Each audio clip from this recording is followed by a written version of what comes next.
Kids, so since you all have ADHD and aren't paying attention to me at all, I need to find some way that can connect to you kids. So, we're gonna learn about history through Five Nights at Freddy's. So it's about the 1930s. We're gonna pretend that the restaurant Five Nights at Freddy's is the entirety of Europe. So there's all these different managers at Five Nights at Freddy's. The restaurant's name is Freddy Fazbear's Pizza. Thank you, Jimmy. There's all these different managers at Freddy Fazbear's Pizza, and they're all trying to manage Freddy Fazbear's Pizza in the best way that they see possible. But then, there's this evil manager who has a weird mustache. We're gonna go ahead and call this guy William Afton. And he thinks all of the other managers are wrong, so he decides to consolidate power of the entire pizzeria. Now, William Afton has some qualities that are likable. He's really good at art, and he's a very good talker, so he is able to kind of manipulate some people into being on his side, like his friend Joe, and the disgruntled foreign worker that all of the other employees have picked on and is ready to snap. So William Afton, Joe, and Tojo start getting more power, and the day shift managers just kind of let him do it, kind of going like, oh, you know, William kind of does some crazy stuff, he'll tire himself out eventually, except he doesn't tire himself out, and now he's blaming all of the store's problems on the customers.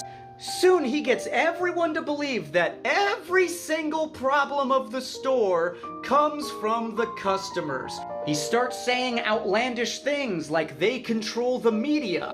And now, because of all of the hate that William Afton has for his customers are desperately trying to escape Freddy Fazbear's Pizza. They're going to other fast food stores. But a lot of the customers stay at Freddy Fazbear's Pizza because they really like pizza. They're all like, hey, it's definitely been a rough time lately, but we're not gonna leave. This pizza's amazing. Plus, we're the customers. We're a big part of the economy here at the store. What's he gonna do? And that's when William Afton starts grabbing the customers that he doesn't like or that upsets him, and he starts putting them in the bad room.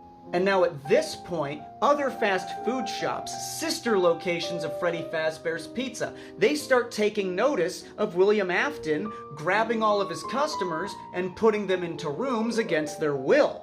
And that's when they're kind of like, okay, this is getting bad. We should maybe try to say something. But William Afton doesn't listen to the pressure from other stores. In fact, at this point, he completely becomes the general manager of the store after he's weaponized all of the animatronics in the store and used them to start rounding up all of the customers.